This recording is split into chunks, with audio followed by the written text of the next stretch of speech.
Okay, kita mo ani? Gi-post ni, niya gani na report ni sa GMA.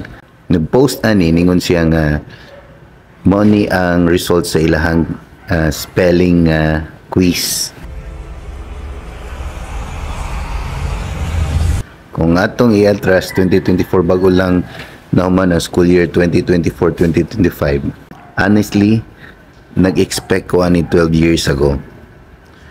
Sukad nag-start ang Enhanced Basic Education kadtong 10.533 nga gi-mention nga itong ang DepEd mo adapt na sa learner-centered approach. Ngadto ko ningon na mausab ang result sa DepEd. Wala ko nagingon na bati ang learner-centered approach. Ang ako kay dili unta siya i-apply sa elementary. Basin pwede siguro sa high school, pero elementary dili pwede nga learner-centered approach. O manay buot. Kay ang learner-centered approach mag-agad sa need o interest sa bata. So kung interest sa bata, kung di siya interested, dili siya mukaton. Dili sa nimo pwede pugson kay learner-centered man. Dili man teacher-centered approach nga ang teacher may magbuot unsay kinahanglan makatunan sa bata. Ang gi-apply na to since 2013 kay learner-centered approach. A year before anang 2013, katong 2012 nigawas ang Child Protection Policy. Nag-una ang Child Protection Policy nga di na pwede nga imong kasaba ng bata. Nag-una ang Child Protection Policy nga nag-ingon child abuse kung imong kasaba ng bata. Dayon, the following year nigawas ang 10533 Republic Act 10533 nga gitawag og Enhanced Basic Education, no? Giklaro gid din nga ang curriculum kay learner-centered. O ang meaning sa learner-centered kay ang learner may agdon, dili ang teacher may agdon.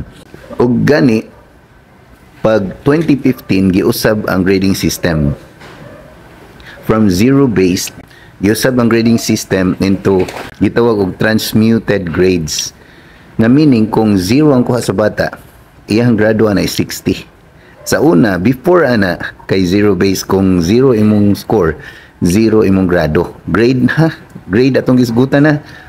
Hintay, kung sa 1 to 100 imong kuha 75 sa una, 75 imong grado. Mao nang kinahanglan ang bata makakuha og 75% sa score. Ang passing sa una kay 75%. Kintay kung mag-test og 1 to 20 kinahanglan makakuha ka 15 para makapassing. Karon giusab na transmuted ang grade, bisan pag 0 imong kuha 60 imong grado. Og ang equivalent sa 75 sa una karon kay 84. So kung 84 ang imong grado or 83 or 84, mao na sa 75 sa una. Ang learner-centered curriculum ra ba kay ang bata or ang learner na siya choice.